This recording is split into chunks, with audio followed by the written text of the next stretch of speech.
बुद्ध अपने आश्रम में विहार कर रहे थे। तभी एक व्यक्ति बुद्ध के पास आया और बोला, हे बुद्ध, मैंने आपकी बहुत प्रसन्नता सुनी है। मैंने सुना है आपको परम ज्ञान प्राप्त हुआ है। मैं भी परम ज्ञान को प्राप्त करना चाहता हूं। मुझे उम्मीद है कि आप मुझे ज्ञान का मार्ग दिखाएंगे। बुद्ध ने मुस्कुराकर पूछा, तुम्हें मुझसे इतनी उम्मीद क्यों है? व्यक्ति बोला, हे बुद्ध, मैंने अपने जीवन का एक बहुत बड़ा हिस्सा इस संसार को समझने में निकाल दिया और तब मुझे समझ आया, यहां सब लोग स्वार्थी हैं। किसी को किसी से कोई मतलब नहीं है। सभी सिर्फ अपने बारे में ही सोचते हैं। कोई किसी की मदद नहीं करना चाहता, ना कोई किसी को अपना समझता है। यहां सिर्फ अंधकार ही अंधकार है। यहां बहुत कम लोग हैं जो निस्वार्थ दूसरों की मदद करते हैं। उन्हीं में से आप है। आप भी सभी को निस्वार्थ ज्ञान देते हैं। इसी कारण मैं आपके पास आया हूं। बुद्ध ने कहा, तुम्हें अंधकार ही अंधकार क्यों दिख रहा है? व्यक्ति ने कहा, मैंने अपने जीवन में अंधकार ही देखा है। मुझे मेरे पिता से उम्मीद थी कि वह मेरा विवाह उस लड़की से करेंगे जिसे मैं पसंद करता हूं, लेकिन उन्होंने ऐसा नहीं किया, बल्कि मेरा विवाह किसी दूसरी लड़की से कर दिया।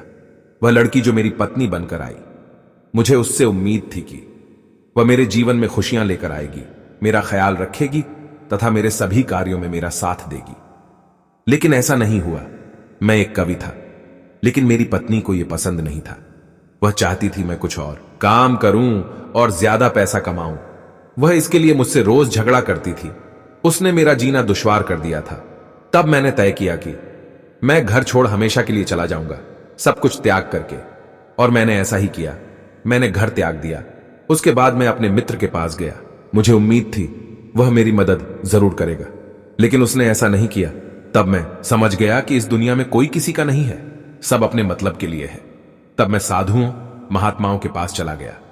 वहां मैंने उनसे ज्ञान की बातें सीखी, उनका आशीर्वाद भी लिया। और तब मुझे समझ आया कि यह दुनिया एक माया से ज्यादा कुछ भी नहीं है। बुद्ध मुस्कुराए और बोले, ठीक है, लेकिन उससे पहले तुम्हें मेरा एक काम करना होगा। क्या तुम करोगे? व्यक्ति ने कहा, अवश्य। बुद्ध ने कहा, ठीक है, मैं तुम्हें यह घड़ा देता हूं। उस पर मैंने अपने हाथों से कलाकृतियां बनाई हैं। तुम्हें उसकी रक्षा करनी है। मुझे उम्मीद है तुम उसे कभी टूटने नहीं दोगे। वह व्यक्ति बोला, बुद्ध, बस इतनी सी बात, मैं इस घड़े की अपनी जान से भी ज्यादा रक्षा करूंगा। बुद्ध ने कहा, एक और काम जो तुम्हें करना है, तुम्हें रोज सुबह उठकर सभी भिक्षुओं के लिए जल लेकर आना है। आश्रम की साफ सफाई करनी है। जो भिक्षु ध्यान कर रहे हैं उनकी सेवा करनी है, तथा सभी भिक्षुओं के साथ भिक्षा मांगने नगर जाना है और वहां से आकर फिर सबके लिए भोजन की तैयारी करनी है। और यही नहीं, जब तक मैं न कहूं, मेरे प्रवचन या ध्यान सभा में तुम्हें नहीं आना है। सही समय आने पर मैं खुद तुम्हें बुलाऊंगा, और अगर तुम्हें मुझसे कोई बात करनी है तो तुम ये घड़ा लेकर ही मेरे पास आना। वह व्यक्ति बोला, ठीक है। बुद्ध, उसने वह सारे कार्य किए जो बुद्ध ने कहा था। 1 महीने हो चुका था। अब तक बुद्ध ने उस व्यक्ति को नहीं बुलाया था। फिर वह खुद ही बुद्ध के पास चला गया, लेकिन बुद्ध ने उससे बात नहीं की। तब उसे याद आया कि बुद्ध ने कहा था कि अगर वह बुद्ध से बात करना चाहता है तो घड़ा लेकर ही आए। वह फिर घड़ा लेकर बुद्ध के सामने उपस्थित हो गया। बुद्ध ने पूछा, क्या तुम्हें मुझसे कुछ पूछना है? व्यक्ति ने कहा, बुद्ध, 1 महीने हो गया है। आपने जो भी कहा मैंने सब किया। चलो, काम तो ठीक है, लेकिन आप मुझे सभा में कब बुलाएंगे? बुद्ध ने कहा, सही समय आने पर खुद बुला लूंगा। यह सुन वह व्यक्ति वहां से चला गया और अपना काम करता रहा। ऐसे देखते हुए 1 महीना और बीत गया। 2 महीने हो चुके थे। वह उसी तरह अपना काम कर रहा था। उसने बुद्ध से जाकर फिर वही प्रश्न किया। बुद्ध ने फिर कहा, सही समय आने पर मैं खुद तुम्हें बुला लूंगा। ये देखते देखते 1 और महीना बीत गया। अब व्यक्ति का धैर्य जवाब दे रहा था। वह व्यक्ति बुद्ध के एक शिष्य आनंद के पास गया और बोला, हे आनंद, बुद्ध सही नहीं कर रहे हैं। मुझसे बाद में आए शिष्यों को बुद्ध ने अपनी सभा में शामिल कर लिया, लेकिन मुझे अभी तक नहीं किया। आनंद ने कहा, बुद्ध ने जो भी कहा है वह तुम्हारे लिए है, उसे किसी और से मत कहो। बुद्ध तुमसे प्रेम करते हैं। उन्होंने जो घड़ा तुम्हें दिया है वह उन्होंने खुद गढ़ा है।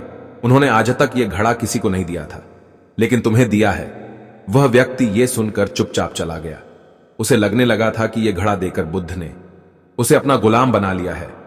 एक दिन उस व्यक्ति के धैर्य ने जवाब दे ही दिया और वह घड़ा लेकर बुद्ध के सामने खड़ा हो गया और बोला, आप मुझे मूर्ख बना रहे हैं। मैं जब से आया हूं तब से इंतजार कर रहा हूं कि आप मुझे सभा में बुलाएंगे, ज्ञान देंगे, लेकिन आपने ऐसा कुछ नहीं किया।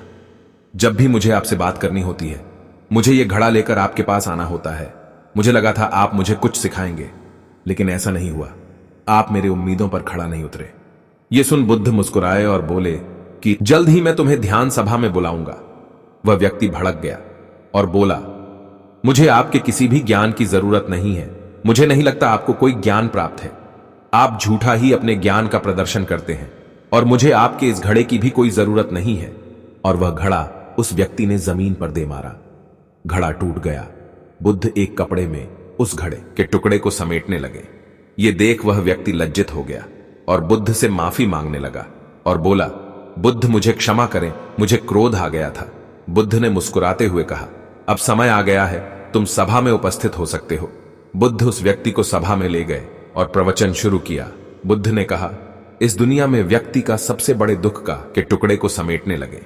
ये देख वह व्यक्ति लज्जित हो गया और बुद्ध से माफी मांगने लगा और बोला, बुद्ध मुझे क्षमा करें, मुझे क्रोध आ गया था। बुद्ध ने मुस्कुराते हुए कहा, अब समय आ गया है, तुम सभा में उपस्थित हो सकते हो। बुद्ध उस व्यक्ति को सभा में ले गए और प्रवचन शुरू किया। बुद्ध ने कहा, इस दुनिया में व्यक्ति का सबसे बड़े दुख का कारण है उसके किसी वस्तु से खुद को जोड़ना।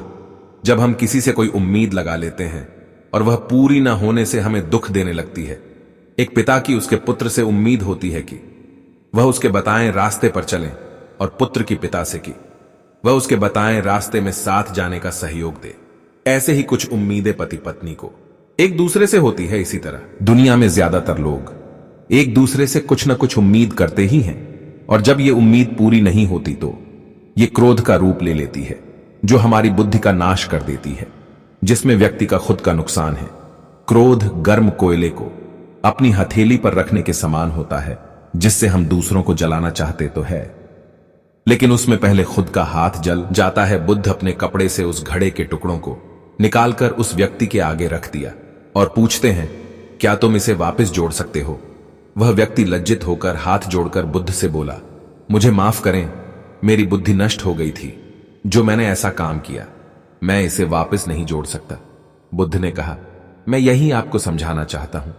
तुमने पूरी जिंदगी दूसरों से उम्मीद करी, जब वह पूरी नहीं हुई तब तुम क्रोध में आकर वहां से भाग आए, जिससे तुम्हारा ही नुकसान हुआ। बुद्ध ने कहा, जब भी तुम दूसरों से अपने स्वार्थ के लिए उम्मीद करोगे तो दुख पाओगे, लेकिन अगर वही तुम दूसरों को सुख देने की उम्मीद करोगे तो तुम्हें खुद भी सुख मिलेगा।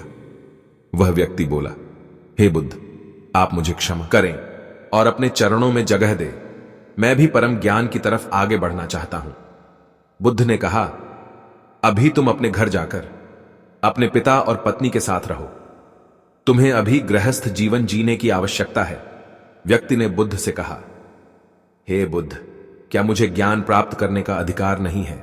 आप क्यों मुझे यहां से भेज रहे हैं? बुद्ध ने कहा, जिसे ज्ञान प्राप्त करना होता है वह अपने गृहस्थ जीवन में भी ज्ञान प्राप्त कर सकता है।